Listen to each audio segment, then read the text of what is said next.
اعلیٰ حضرت عظیم البرکت الشاہ امام محمد رضا خان فاضل بریلوی علیہ الرحمۃ ارشاد فرماتے ہیں،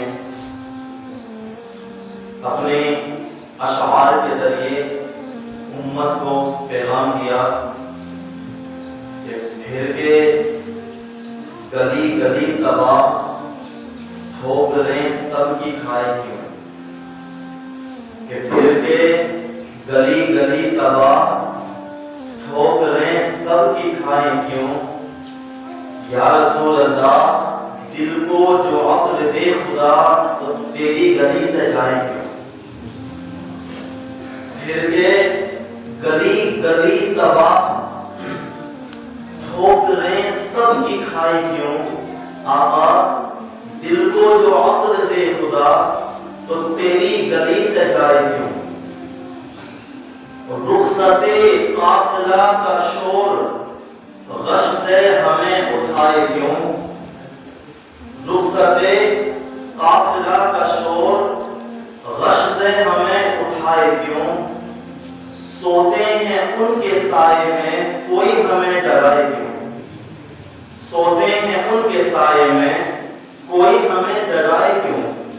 اور آگے بڑا پیارا شعر لکھا، جان ہے عشق مصطفیٰ، جان ہے عشق مصطفیٰ روز فضو کرے خدا، فضو کا مطلب زیادہ، کہ جان ہے عشق مصطفیٰ روز فضو کرے خدا، جس کو وہ درد کا مزہ ناز دوا اٹھائے، جس کو وہ درد کا مزہ ناز دوا اٹھائے کیوں، پھر کے گلی گلی تباہ ٹھوکریں سب کی کھائے کیوں، دل کو جو عقل دے خدا تو تیری گلی سے جائے کیوں۔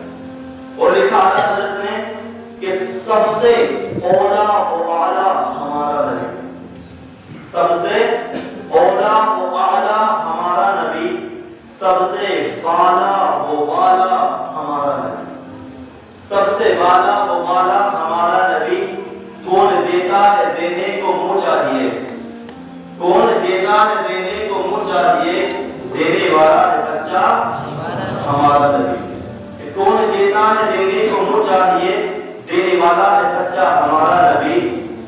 اور کیا خبر کتنے تارے کھلے چھپ گئے، کیا خبر کتنے تارے کھلے چھپ گئے، پر نہ ڈوبے نہ ڈوبا ہمارا نبی، پر نہ ڈوبے نہ ڈوبا ہمارا نبی۔ اور قرنوں بدلی رسولوں کی ہوتی رہی، صدیوں بدلی رسولوں کی ہوتی رہی، چاند بدلی کا نکلا ہمارا نبی۔ اور جس کے طلبوں کا دھوبن ہے آب حیات، آب حیات فارسی کا لفظ اس کا معنی آتا ہے زندگی کا پانی، اور یہ ایسا پانی ہے کہ جس نے اس پانی کو ایک مرتبہ پی لیا قیامت تک اس کو موت نہیں آئی۔ حضرت خضر علیہ السلام نے اس پانی کو پیا ہے، وہ آج بھی زندہ ہے، اب یہ پانی معلوم نہیں کہاں ہے، پایا نہیں جاتا، لیکن وہ پانی کی اہمیت الگ ہے۔ اور ہمارے نبی کے تلووں سے جو پانی ٹکرا رہا اس سے بھی بڑھ کر پانی وہ پانی ہے کہ جس کے تلووں کا دھوبن ہے آب حیات، ہے وہ جان مسیحا ہمارا نبی، ہے وہ جان مسیحا ہمارا نبی۔ اور غمزدوں کو رضا مزدہ دیجئے کہ ہے بے کسوں کا سہارا ہمارا نبی، بے کسوں کا سہارا ہمارا نبی۔ رمضان المبارک کا پہلا جمعہ ہے، اللہ تبارک و تعالیٰ سب کو مبارک کرے۔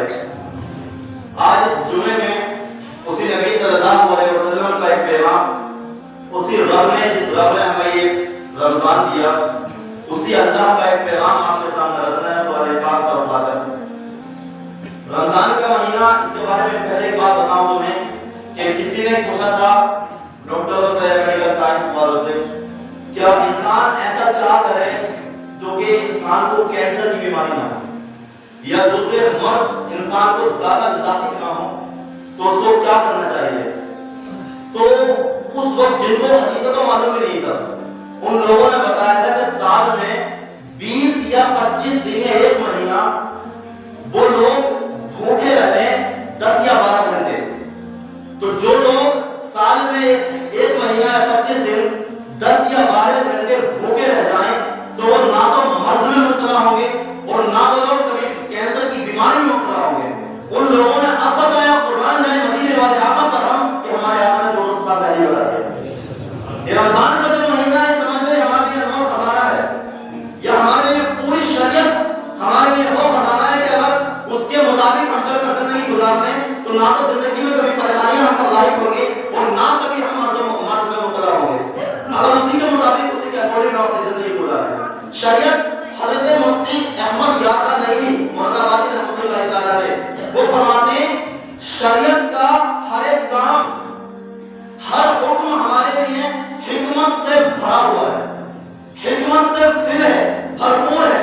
وہ الگ بات ہے کہ ہماری سمجھ میں اگر وہ آئے نہ آئے۔ شریعت کا قرآن میں جو لو ہے قانون ہے اس کا ہر حکم ہمارے لیے ایسا ہے کہ اس کے اندر بے شمار حکمتیں ہیں، بے شمار حکمتیں ہیں، لیکن آپ ایک الگ بات ہے کہ ہم نے پڑھنا بند کر دیا اور ہماری سمجھ میں آئے وہ الگ بات ہے۔ ہمارا قرآن وہ قرآن ہے یا ہمارے نبی صلی اللہ علیہ وسلم کی شریعت یہ وہ شریعت ہے کہ آج اس دور میں جب کہ ٹیکنالوجی کا زمانہ آ چکا ہے، ڈیجیٹل زمانہ ہے اور سائنس کا زمانہ ہے، سائنس جو باتیں ثابت آج کر رہی ہے نا وہ قرآن میں 1450 سال پہلے سے موجود ہے۔ ایگزامپل تمہارے سامنے رکھتا ہوں کتنی باتیں موجود ہیں۔ سائنس آج کہتی ہے کہ سمندر جو ہے 2 سمندر ہیں، سمندر 2 سمندر ہیں، ایک کھارا سمندر ہے اور ایک ہے میٹھا سمندر۔ سمندر 2 ہیں، ایک ہے کھارا سمندر اور ایک ہے میٹھا سمندر۔ اب یہ دونوں سمندر ایسے ہیں کہ ان دونوں کے درمیان ایک پردہ حائل ہے، پردہ یعنی قدرت کی ایک دیوار حائل ہے کہ کھارا سمندر کا پانی ادھر رہتا ہے اور میٹھے سمندر کا پانی ادھر رہتا ہے۔ ہاں ان دونوں کی مچھلیاں بھی الگ الگ ہیں، میٹھے سمندر کی مچھلیاں ادھر رہتی ہیں میٹھے سمندر میں اور کھارے سمندر کی مچھلیاں کھارے سمندر میں رہتی ہیں۔ سائنس نے اب کہا وہ قرآن کا فیصلہ اٹھاؤ، قرآن کی آیت 27 پارے میں سورہ رحمان میں اللہ ارشاد فرماتا ہے اللہ وہ ہے محمد الذی مرج البحرین، رب وہ ہے جس نے 2 سمندروں کو جاری کیا، مرج بینہما برزخ لا یبغیان، ان دونوں سمندروں کے درمیان ایک روک ہے جو کہ دونوں آپس میں ملتے نہیں ہیں۔ تو سائنس نے اس بات کو کہا اور قرآن میں کب سے موجود ہے؟ 1450 سال پہلے سے موجود ہے۔ اسی طرح سے اور سائنس اب کہتی ہے کہ جو آسمان میں جو ستارے ہو رہے ہیں نا وہ جو بڑے ستارے یعنی کہ سورج اور چاند ہے، سورج اور چاند، سائنس کہتی ہے کہ چاند کی جو روشنی ہوتی ہے وہ خود کی نہیں ہوتی۔ The moon has more light of its own but it reflects from the sun۔ Science کہتی ہے کہ سورج کی خود کی چاند کی خود کی ذاتی روشنی نہیں ہوتی ہے بلکہ چاند جو روشنی لیتا ہے سورج سے لیتا ہے اور سورج سے لے کر پھر یہ روشنی پکڑتا ہے۔ سائنس جو کہ بہت سالوں کے بعد ریسرچ کے بعد ثابت اس نے حاصل کیا وہ قرآن میں 1450 سال پہلے سے موجود ہے۔ اللہ ارشاد فرماتا تبارک الذی جعل فی السماء بروجا وجعل فیہا سراجا وقمرا منیرا، بڑی بابرکت والی ہے وہ ذات، یعنی وہ اللہ کی ذات بہت بابرکت والی ہے جس نے آسمان میں برج بنائے۔ برج یعنی کہ جو منگل ہے، سائنس کے اسٹوڈنٹ بیٹھے تو معلوم ہوگا بہت سارے برج بنائے جاتے ہیں اور اس میں اللہ فرماتا وجعل فیہا سراجا، وہ اس میں چراغ بنایا، وقمرا منیرا، اور ایک روشنی دینے والا چاند اللہ نے بنایا۔ قرآن پاک میں پہلے سے موجود ہے۔ 1957 میں ایک سائنٹسٹ گزرا تھا جس کا نام تھا سر فرانسس ڈریک۔ وہ سائنٹسٹ کہتا ہے کہ یہ جو ہے زمین ہے نا، زمین یہ چپٹی نہیں ہے بلکہ گول ہے زمین۔ سائنس نے آپ کہتے ہیں کہ جس پرتھوی پر ہم رہ رہے ہیں یہ پرتھوی گول ہے، یہ زمین گول ہے۔ اب سائنس نے اب آپ کا ثابت کیا وہ قرآن پاک میں 1450 سال پہلے سے یہ بات موجود ہے۔ قرآن پاک میں اللہ فرماتا ہے کہ رب نے فرماتا ہے کہ وجعل فیہا سراجا وقمرا منیرا کا اعلان قرآن پاک میں اللہ تبارک و تعالی نے 1450 سال پہلے فرما دیا۔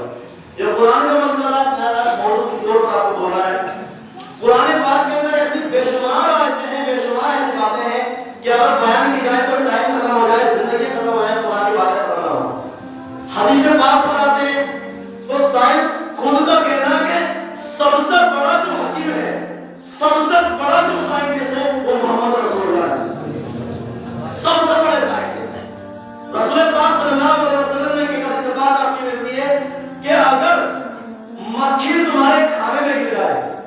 مکھی تمہارے کھانے میں گر جائے تو آقا علیہ السلام کی حدیث پاک ہے کہ مکھی کو نکال کر فوراً مت پھینک دو، بلکہ اس مکھی کو پورا ڈبو دو، اور اس کو ڈبو دو، پھر ڈبونے کے بعد مکھی کو پھینک دو، جو سامان ہے اس کو کھاؤ۔ کیوں؟ اس میں حکمت کیا ہے؟ آقا فرماتے ہیں کیونکہ مکھی کے ایک پر میں ہوتی ہے شفا اور ایک پر میں ہوتی ہے بیماری۔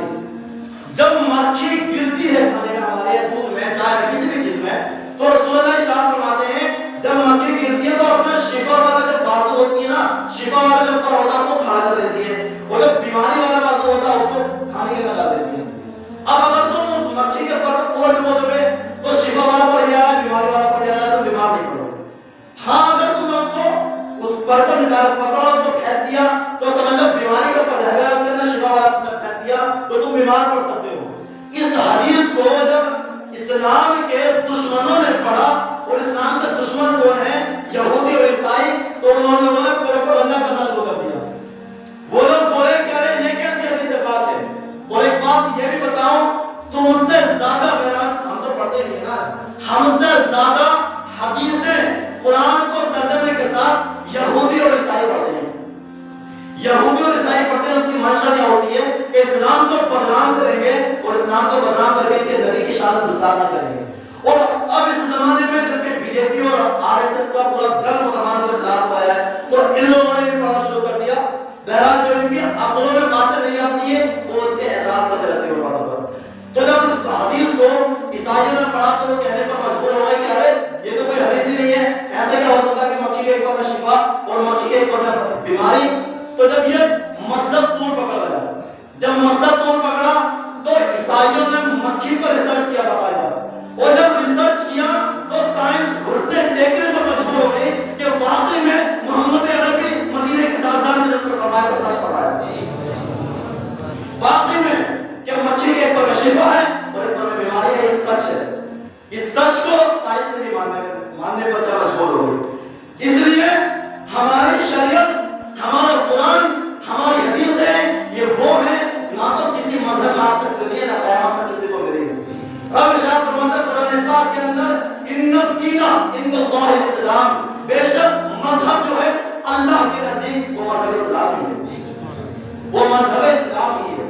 اب وہ الگ بات ہے کہ جب کہ نفرت کی انتہا ہو گئی ہے اور نفرت لوگوں کے سروں پر چڑھی ہوئی ہے تو اس پر سمجھنے سے لوگ قاصر ہیں، اور اسلام کو بدنام کرنے کے لیے لوگ طرح طرح سے اس میں ہیرے نکال رہے ہیں، طرح طرح سے اسلام کو ہیرے نکال رہے ہیں، لیکن اسلام کو بدنام کرنے والے مٹ گئے۔ اعلیٰ حضرت نے کہا یا رسول اللہ مٹ گئے، مٹتے ہیں، مٹ جائیں گے، عادت ہے، نہ مٹا ہے نہ مٹے گا کبھی چرچا تیرا، نہ مٹا ہے نہ مٹے گا کبھی چرچا تیرا۔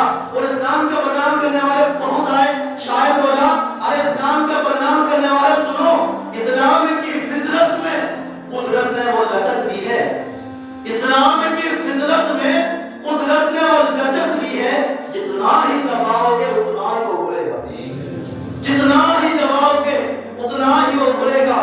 ظلم پھر ظلم ہے، ابھرے گا تو دب جائے گا، ظلم پھر ظلم ہے، ابھرے گا تو دب جائے گا، خون پھر خون ہے، ٹپکے گا تو جم جائے گا، کہ خون پھر خون ہے، ٹپکے گا تو جم جائے گا۔ اس لیے جب بھی کھڑے ہو گئے شمشیر بقف ہو کر، دیکھا ہے اس زمین پر چشمے فلک نے رو کر، اور صحابہ کرام کا حال یہ تھا کہ بادل سے ڈرنے والے اے آسمان نہیں ہے ہم، سوچار کر چکا ہے تو امتحان ہمارا، اور سن دست تو دست ہیں دریا میں چھوڑے ہم نے، کہ دست تو دست ہیں دریا میں چھوڑے ہم نے، بحر ظلمات میں دوڑا دیے گھوڑے ہم نے، بحر ظلمات میں دوڑا دیے گھوڑے ہم نے، کہ بحر ظلمات میں دوڑا دیے گھوڑے ہم نے۔ یہی رمضان کا مہینہ اسلام کی ہسٹری میں تمہارے سامنے رکھوں، اس سے پہلے ابن حسمائی نے کہا تھا کہ حضرت مدعی کی تشریح کرنا چاہتا ہوں، مدعی کی تشریح کرنی۔ اسلام کی ہسٹری میں سے پہلا جو باب ملتا ہے نا، جب رسول اللہ صلی اللہ علیہ وسلم مکہ شریف میں آئے، مکہ میں پیدا ہوئے، پیدا ہونے کے بعد آقا علیہ السلام کی جب 40 سال کی عمر ہوئی تو 40 سال کی عمر کے بعد رب نے قرآن پاک میں اپنے نبی صلی اللہ علیہ وسلم سے ارشاد فرمایا، اے نبی فصدع بما تؤمر، جس چیز کا آپ کو حکم دیا گیا ہے اس کو الگ اعلانہ بیان کرو۔ مطلب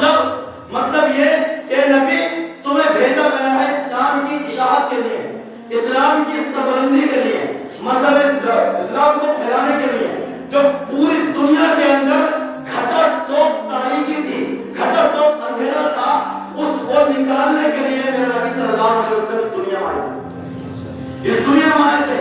آقا اسلام کا تو حال یہ تھا، رسول اللہ جب پیدا ہوئے تو کسی شاعر نے کہا ارے کعبے کی فضا گونجی نبیوں کا سلام آیا، کعبے کی فضا گونجی نبیوں کا سلام آیا۔ کب؟ جب صبح ولادت میں وہ شاہ انام آیا۔ کعبے کی فضا گونجی نبیوں کا سلام آیا جب صبح ولادت میں وہ شاہ انام آیا۔ اسلام کی وقت کیا جب آپ ہوئے پیدا، اسلام کی وقت کیا یا رسول اللہ جب آپ ہوئے پیدا۔ تعظیم کو سجدے میں خطبے حرام آیا، تعظیم کو سجدے میں خطبے حرام آیا، اور ہے مسجد اقصی کو صراط پہ ناز اب تک ہے، مسجد اقصی کو صراط پہ ناز اب تک۔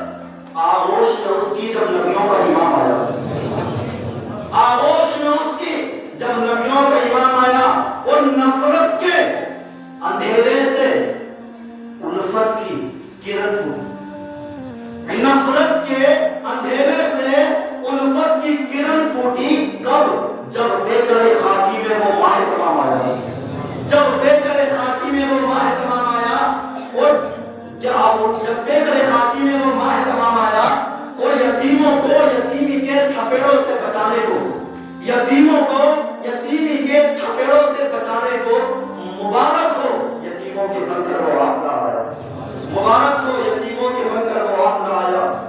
کرم بن کر، کرم بن کر، بھرم بن کر، وہی کہل بسر بن کر، کرم بن کر، بھرم بن کر، وہی کہل بسر بن کر۔ بسر کو وہ نظر بخشی نظر ہم کو خدا آیا، بسر کو وہ نظر بخشی نظر ہم کو خدا آیا۔ درودوں کے قابل سلاموں کے لائق، درودوں کے قابل سلاموں کے لائق تیری شان صلی اللہ تعالی علیہ۔ زور سے بولو دربار اللہم صلی علی سیدنا مولانا محمد وعلی آل سیدنا مولانا محمد وبارک وسلم۔ صلاۃ و سلام علیک یا رسول اللہ صلی اللہ علیہ وسلم۔ تو درودوں کے قابل سلاموں کے لائق تیری شان صلی اللہ تعالی علیہ۔ اور مجھے بھی دکھا وہ ادا تاج والے، مجھے بھی دکھا وہ ادا تاج والے کہ جس پر ہے پیارا خدا تاج والے۔ نہ تجھ میں خدا ہے نہ تو ہے خدا میں یا رسول اللہ، نہ تو ہے خدا سے جدا تاج والے، نہ تو ہے خدا سے جدا تاج والے۔ تجھے کون سمجھے تجھے کون پوجے، تو بے شک ہے سر خدا تاج والے، تو بے شک ہے سر خدا تاج والے۔ تو جب رسول اللہ صلی اللہ علیہ وسلم پیدا ہوئے، پیدا ہونے کے بعد 40 سال کی عمر ہوئی، تو اللہ کے رسول صلی اللہ علیہ وسلم نے اپنی نبوت کا اعلان کیا، اور پھر نبوت کا اعلان کرنے کے بعد جب اسلام کی اشاعت اللہ کے رسول صلی اللہ علیہ وسلم شروع کی، لوگوں کو اسلام کا کلمہ پڑھانا شروع کر دیا، تب اسلام کے دشمن، آج بھی اسلام کے دشمن ہے نا، چاہ رہے ہیں کہ ہندوستان کے مسلمانوں کو صفایا کر دو یا ان کو مٹا کر رکھ دو، اس وقت سے اسلام کے دشمن بن چکے ہیں۔ اسلام کی جب فاؤنڈیشن پڑی، جب رسول اللہ صلی اللہ علیہ وسلم نے مذہب اسلام کا اعلان کیا، اس وقت سے اسلام کے دشمن کھڑے ہوئے تھے۔ ڈاکٹر اقبال نے کہا نا کہ کچھ بات ہے کہ ہستی مٹی نہیں ہماری، کچھ بات ہے کہ ہستی مٹی نہیں ہماری، صدیوں رہا ہے دشمن دورے زماں ہمارا، صدیوں رہا ہے دشمن دورے زماں ہمارا۔ اور اے آبرود گنگا وہ دن ہے یاد تجھ کو، اے آبرود گنگا وہ دن ہے یاد تجھ کو، اترا تیرے کنارے جب کارواں ہمارا، اترا تیرے کنارے جب کارواں ہمارا۔ اور مذہب نہیں سکھاتا آپس میں وید رکھنا، ہندی ہے ہم وطن ہے ہندوستان ہمارا، کہ ہندی ہے ہم اور وطن ہے ہندوستان ہمارا۔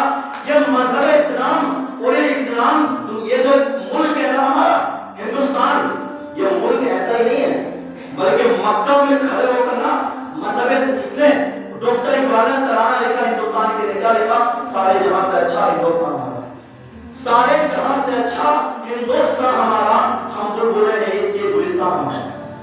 اس اقبال نے مذہب کو لکھا ہے، اقبال نے جب پڑھا نا رسول اللہ صلی اللہ علیہ وسلم کی ہسٹری ڈاکٹر اقبال جو تھے علامہ اقبال ان کو رسول اللہ صلی اللہ علیہ وسلم سے بڑا عشق تھا بہت عشق تھا رسول پاک سے 8 سال کی عمر میں شعر کہنا کرنا شروع کر دیے تھے ان سے کسی نے پوچھا اقبال تمہارے اشعار میں اتنی چاشنی کہاں سے آئی تمہارے اشعار اتنے روح کو ہلا دینے والے کیسے ہو جاتے ہیں تمہارے اشعار اتنے پیارے کیسے ہوتے ہیں تو ڈاکٹر اقبال نے کہا تھا وہ سنو اپنے اشعار کو شروع کرنے سے پہلے 1.25 مرتبہ رسول اللہ پر درود پڑھو 1.25 مرتبہ رسول اللہ پر درود پڑھو اس نے ان سے کہا میں بار بار درود پاک کی عادت کر لو درود وہ ہے مدھو مکھیوں کا چھتر ہے نا شہد کہاں سے بنتا ہے مکھیاں ہوتی ہیں مختلف رنگوں کا پھول چوستی ہیں اور پھول چوسنے کے بعد ایک جگہ جمع ہوتی ہیں جمع ہونے کے بعد وہ شہد کیسے بن جاتا ہے اور شہد وہ شہد آقا اسلام شاہ فرماتے ہیں موت کے علاوہ ہر مرض کی دوا اس کے اندر مکھیاں مارے میں بھن بھن کرتے جاتے تو پڑتی کیا ہے جب بھن بھن کرتی ہو وہ پھولوں پر رس چوسنے کے لیے آتی ہے تب بھی درود پاک پڑھتی ہوئی جاتی ہے اور لوٹ کر آتی ہے تب بھی درود پاک پڑھتی ہوئی جاتی ہے تب اتنا کیا ہے شہد کے اندر یہ چاشنی آئی تو ڈاکٹر اقبال سے کس نے پوچھا تمہارے اشعار میں اتنی چاشنی کہاں سے آئی اقبال نے کہا اپنے اشعار کو شروع کرنے سے پہلے رسول اللہ صلی اللہ علیہ وسلم پر 1.25 مرتبہ درود پاک پڑھا تو ڈاکٹر اقبال نے یہ ترانہ لکھا کہ کس بنا پر لکھا اللہ کے رسول تمہارے میرے نبی محمد عربی صلی اللہ علیہ وسلم کو اس ہندوستان سے اتنی محبت تھی کہ اپنے نا قمیص کے بٹن کھول کر اور انڈیا کی طرف کو اپنے ہندوستان کی طرف کو چلا کر کے فرماتے تھے مجھے ہندوستان سے ٹھنڈی ہوا آتی ہے مجھے ہندوستان سے ٹھنڈی ہوا آتی ہے اور عنقریب ہندوستان کے اندر میرے عاشق جنم پیدا ہوں گے میرے عاشق پیدا ہوں گے اور واقعی میں اللہ کے رسول صلی اللہ علیہ وسلم کے جو عاشق پیدا ہوئے تو مجدد اعظم بنے بریلی کا امام پیدا ہوا اعلیٰ حضرت کہ وہ ایسا عشق میں ڈوبا ہوا بریلی کا امام کہتا ہے یا رسول اللہ کروں تیرے نام پہ میں جان فدا کروں تیرے نام پہ میں جان فدا نہ بس ایک جان بلکہ 2 جہاں فدا آقا جان قربان کر دیا 2 جہاں قربان کر دیا نہیں 2 جہاں سے بھی جی بھرا کروں کیا کروڑ جہاں نہیں کروں کیا کروڑ جہاں نہیں کروڑ جہاں نہیں ہے ورنہ سب کچھ تمہارا کنٹرول کرو تیرے نام پہ میں جان پیدا نہ بس ایک جہاں بلکہ 2 جہاں پیدا نہیں 2 جہاں سے بھی جی بھرا کروں کیا کروڑ جہاں نہیں تو سرکار فرماتے ہندوستان سے مجھے ٹھنڈی ہوا آتی ہے اقبال نے کہا میر عرب کو آئی ٹھنڈی ہوا جہاں سے میر عرب کو آئی ٹھنڈی ہوا جہاں سے میرا وطن وہی ہے میرا وطن وہی ہے میرا وطن وہی ہے میرا وطن وہی ہے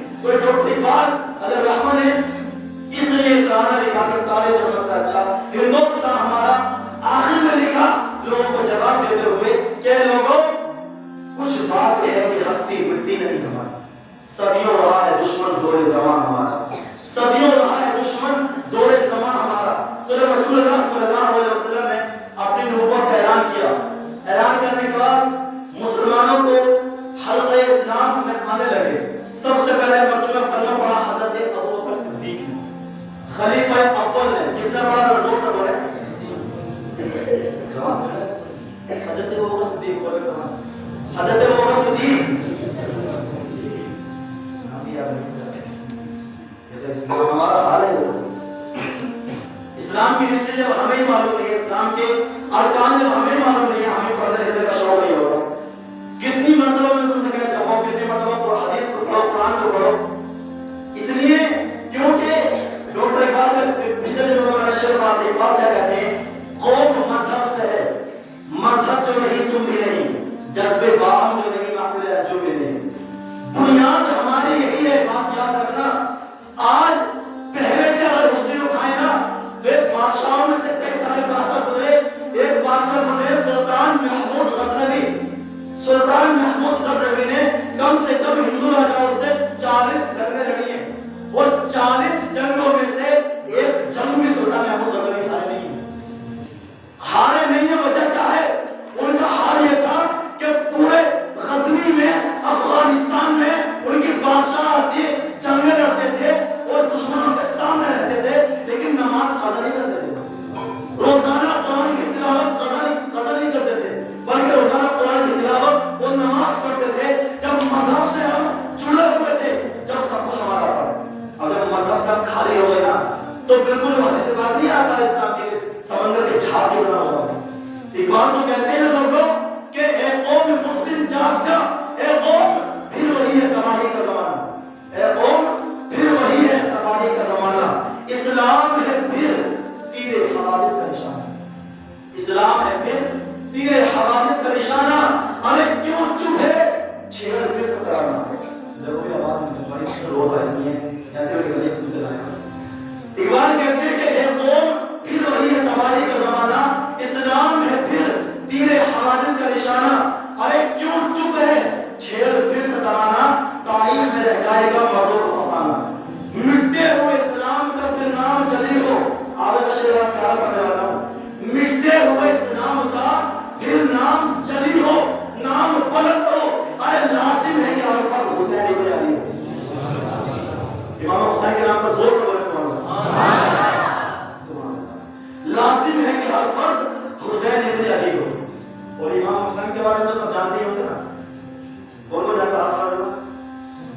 امام حسین کو کون کون جانتا ہاتھ کھڑا کرتا ہے. ایسے نہیں آپ کربلا میں قرآن میں نہیں آتے کربلا کے واقعے کی سمجھ میں. تو اس امام حسین بہت ہے امام حسین کہ کربلا کے ریگستان میں توجہ یہ کر کربلا کے ریگستان میں امام حسین نے 72 جانثار کو شہید کیا تھا. 72 جانثار جس میں 18 سال کا جوان علی اکبر بھی تھے، 6 مہینے کے علی اصغر بھی تھے، 18 سال کا جوان محمد قاسم بھی تھے. اور میرا 72 جانثار کو اسلام کے لیے امام حسین نے قربان کیا تھا. امام حسین کو امام حسین علیہ مقام نے کس لیے قربان کیا تھا؟ صرف دین کے لیے. تم دین کے لیے نماز کے عادی نہیں ہو سکتے، تم دین کے لیے 5 وقت نماز نہیں پڑھ سکتے. پڑھیں گے کوئی انشاءاللہ زور ہے، پڑھیں گے زور سے. تو دین کے لیے تم سے میں نے یہ نہیں کہا کہ تم جاؤ اپنے گھر والوں کو لے کر کربلا کے میدان میں نکل جاؤ، بلکہ اتنا کر لو. انہوں نے کربلا میں نکل کر اپنی گردن کٹوا دی، گھر والوں کو لٹا دیا. نبی کا لاڈلا نواسا جب امام حسین شہید ہوئے تھے تو کسی نے رسول اللہ کو خواب میں دیکھا. اللہ کے رسول صلی اللہ علیہ وسلم کے بال مبارک دھول میں آلودہ تھے، سرکار غم زدہ تھے. کسی نے پوچھا آپ کو کیا ہوا؟ کہا میرا نواسا کربلا کے میدان میں شہید ہوا ہے. تو وہ نبی کا لاڈلا نواسا جس کو رسول اللہ نے اپنی گود میں لے کر اپنے ہاتھوں سے اور اپنے زبانوں سے چوسا تھا، وہ کربلا کے میدان میں قربان ہو سکتے ہیں. تو اتنا کرو تم نماز کے عادی ہو جاؤ، کوئی تمہارا کچھ نہیں کر پائے گا. یہ میں نے کہہ رہا ہوں، اللہ فرما رہا ہے قرآن پاک میں 4 پارے میں سورہ آل عمران میں آیت نمبر 139 پر. قرآن کھول کر دیکھیں. قرآن پاک میں فرماتا ہے لوگوں وَلَا تَهِنُوا وَلَا تَحْزَنُوا وَأَنْتُمُ الْأَعْلَوْنَ إِن كُنتُم مُؤْمِنِينَ. کہ لوگوں غم اور رنج مت کرو. وَأَنْتُمُ الْأَعْلَوْنَ تم ہی بلند رہو گے، تم ہی کامیاب رہو گے. if you are true believers اگر تم سچے پکے مومن ہوتا. کنڈیشن ہے اللہ کا فرماتا ہے پریشان مت ہو، خوف مت کھاؤ، گھبراؤ مت، تم کامیاب ہو جاؤ گے ہر میدان میں. مگر شرط ماننی پڑے گی. وہ شرط کیا ہے کہ تم مومنین اگر تم سچے اور پکے مومن ہوتا ہو. اور مومن کسے کہتے ہیں؟ بخاری شریف کے حدیث پر قرآن کے بعد سب سے بڑا مرتبہ آتا ہے اس کا بخاری شریف کا. اس میں حدیث پاک بھی آخری سال ترتی عالم کی آبی پڑھی ہے. سرکار فرماتے ہیں مومن اللہ کے رسول صلی اللہ علیہ وسلم سے پوچھا گیا یا رسول اللہ ای المسلمین خیر؟ قال المسلم من سلم المسلمون من لسانه و یده. آقا کون سے مسلمان سب سے بہتر ہے؟ سرکار نے فرمایا تھا وہ مسلمان جس کے ہاتھ اور زبان سے دوسرے مسلمان سلامت اور محفوظ رہے. معاشرے کا پوری دنیا کے مسلمانوں کا تجزیہ کر لو، کس کے ہاتھ سے کتنے مسلمان صحیح سلامت. سرکار کے حدیث میں کہا وہ مسلمان حدیث ہے، یہ میرا بھی اپنا اپنا نہیں ہے، حدیث سنا رہا. سرکار نے فرمایا وہ مسلمان جس کے ہاتھ اور زبان سے مسلمان سلامت رہے. تو مسلمان کو کیا چاہیے کہ ایک بنا کر بالکل بھائی بھائی کی طرح رہیں. تب سچے اور پکے مومن ہیں اور اتحاد میں طاقت ہے. حافظ ملت فرماتے ہیں اتحاد زندگی ہے، اختلاف موت ہے. اگر تم اختلاف کرو گے بکھر جاؤ گے تو پوری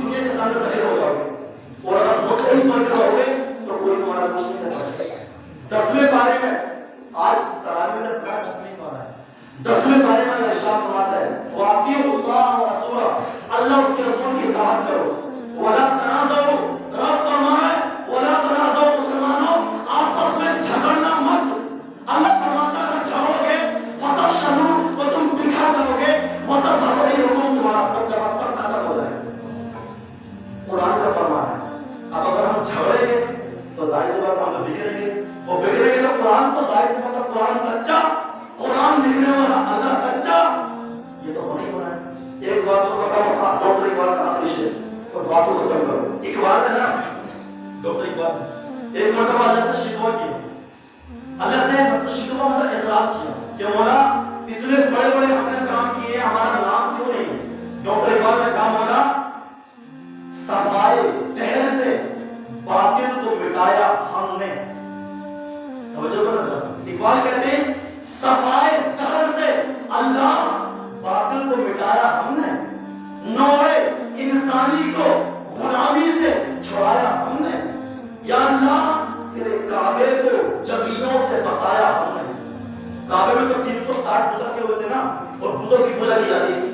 کس نے کیا؟ مسلمانوں نے کیا؟ اللہ کے رسول نے کیا. تو ڈاکٹر اقبال نے کہا مولا تیرے کعبے کو جبین کہتے ہیں پسانیوں کو، مولا تیرے کعبے کو جبینوں سے بسایا ہم نے. اللہ تیرے قرآن کو سینوں سے لگایا ہم نے.